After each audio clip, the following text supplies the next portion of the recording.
Dans un monde où les fous voient des signes partout et où les intelligents renient l'existence de tout être supérieur omniscient. Un monde où les psychiatres mériteraient les traitements qu'ils infligent à leurs clients jusqu'à leur propre mort. Bienvenue dans Nat Wild. Vous êtes ma thérapie.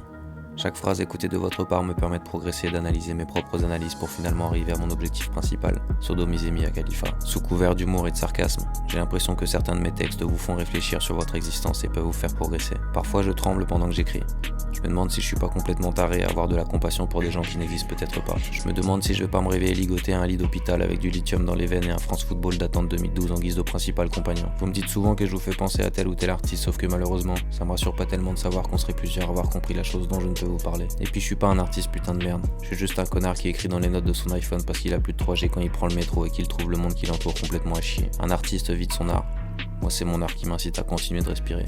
Appelez ça comme vous voulez. Je n'ai aucune idée du pourquoi du comment ma voix est arrivée jusqu'à vous. Mais petit à petit, je sens que les choses évoluent. Les gens commencent à me reconnaître dans la rue.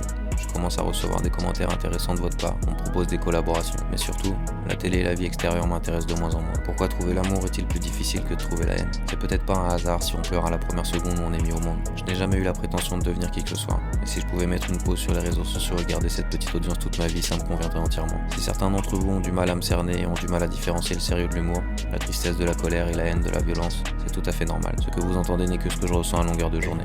Passer du rire aux larmes en une fraction de seconde est mon quotidien. Ce qui permet étonnamment de sortir des punchlines du futur, mais aussi de cogiter énormément sur notre existence. J'ai longtemps souffert d'insomnie et si aujourd'hui j'arrive à dormir, c'est plus ou moins grâce à vous.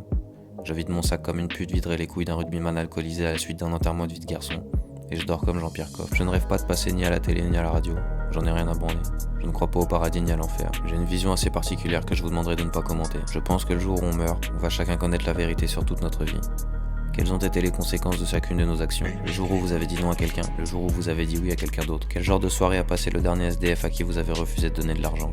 Est-il encore vivant? Tous ces gens qu'on a martyrisés au collège et au lycée parce qu'on en avait besoin pour progresser, que sont-ils devenus? Toutes les meufs et mecs à qui on a fait du mal par orgueil. Pour moi, on sera là, mort, sans respirer ni boire ni manger, à visionner l'intégralité du bordel qu'on a foutu sur Terre, jusqu'à la fin et on répète.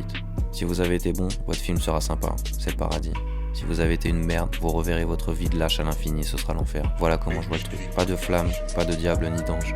À vous de choisir votre vie, puisque vous ne déciderez pas de votre mort. À bientôt.